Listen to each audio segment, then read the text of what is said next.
Jackie Robinson and African American baseball players were not allowed to play in the Major League Baseball, but that changed in 1947 in Brooklyn, New York. The Brooklyn Dodgers manager, Branch Rickey, wanted Jackie Robinson to be the player to integrate the white major leagues. Jackie Robinson became the first African American player to play in the Major League Baseball. This was huge because it broke the color barrier and gave many more African American people the right to play their favorite sport in the major leagues. Jackie Robinson was born on January 31st, 1919, in a small old farmhouse near Cairo, Georgia. His parents were Mally and Jerry. He was the youngest of 5 children. Jackie Robinson's grandfather had been a slave. His father worked for such low wages that his mother said we're no better than slaves. In July 1919, his father, Jerry, left to look for better work.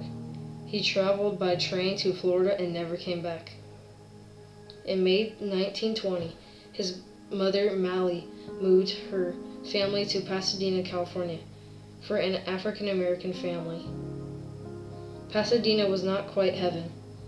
On Pepper Street, where the Robinsons lived, one neighbor called the police because his wife was afraid of African Americans.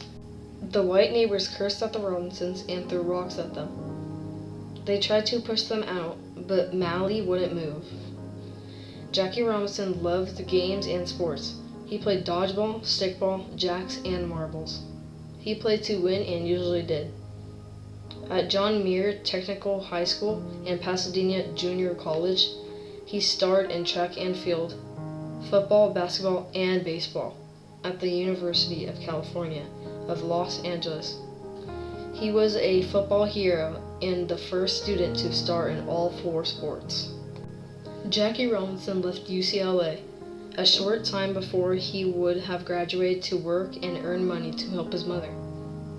Jackie went to Hawaii to play for the Honolulu Bears, a professional football team willing to have an African American play for them. On December 7, 1941, the Japanese bombed Pearl Harbor, Hawaii, but luckily Jackie Robinson was on a ship heading back to California following the attack. He was drafted into the Army. In 1945, professional baseball was a segregated sport. There was no African Americans playing on any of the major league teams. They played for the Negro Leagues, such as the Homestead Grays, the Birmingham Ballock Barons, and the Kansas City Monarchs. After Jackie Robinson left the Army, he played shortstop for the Monarchs. He was a good fielder and hitter and a fast, smart base runner. Negro Leagues baseball attacked large crowds, sometimes even larger than all-white major league teams. Jackie Robinson didn't know it, but among those thousands of people who watched him play were scouts for the Brooklyn Dodgers. Branch Rickey, the president of the all-white team, had decided it was time that Major League Baseball became a truly national game open to all players, black and white. On August 28, 1945, Branch Rickey met with Jackie Robinson. Rickey told Robinson that he'd like him to play for the Dodgers, but he could expect trouble. Rickey said, "I'm looking for a ball player with guts enough not to fight back."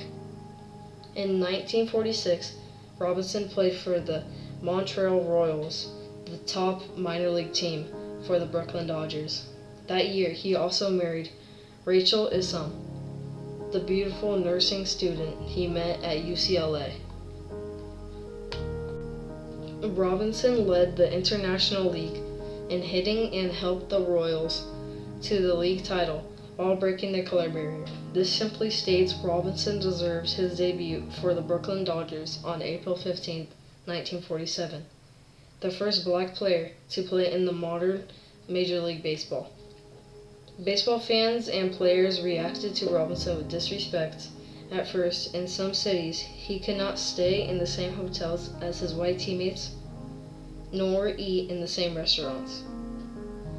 Ball players on other teams threatened to strike and not play the Dodgers. They insulted Robinson and even kicked him. He received letters threatening him and his family. Even with those actions toward Robinson, his talent prevailed despite intense pressures caused by breaking the color line. Robinson won respect and became a symbol of black opportunity. The Sporting News, which had disagreed with blacks in the major leagues, gave Robinson its first Rookie of the Year award in 1947. The award was named in Robinson's honor in 1987. After a few seasons of playing well while tolerating racial insults, Robinson stepped up his playing style and spoke out often. He also stirred controversy by protesting umpire calls, hotels refusing to let him in and not stay with his teammates, even teams refusing to hire black players. This didn't stop Jackie Robinson from setting himself apart from others, even with as big as struggles he already had. Robinson's outstanding 10-year career included a compelling .311 lifetime batting average.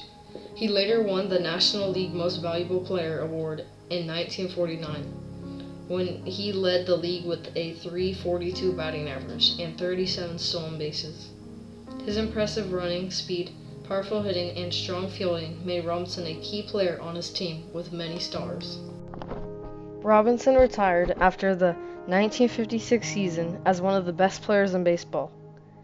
In 1956, Jackie Robinson was awarded the Spring Guard Medal for his sportsmanship and his work with African Americans in 1962. He was the first African American inducted into the baseball's Hall of Fame. Following his retirement from baseball, Robinson worked as a vice president of Chock-full-o'-Nuts restaurants.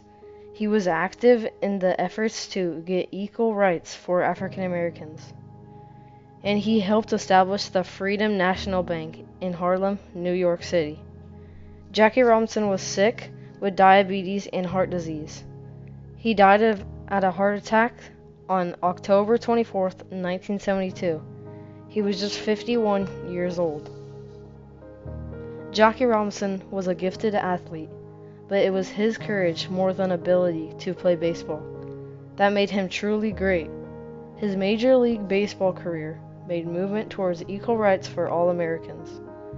This all lives up to one of Jackie Robinson's biggest quotes: "I'm not concerned with you liking or disliking me. All I ask is that you disrespect me as a human being."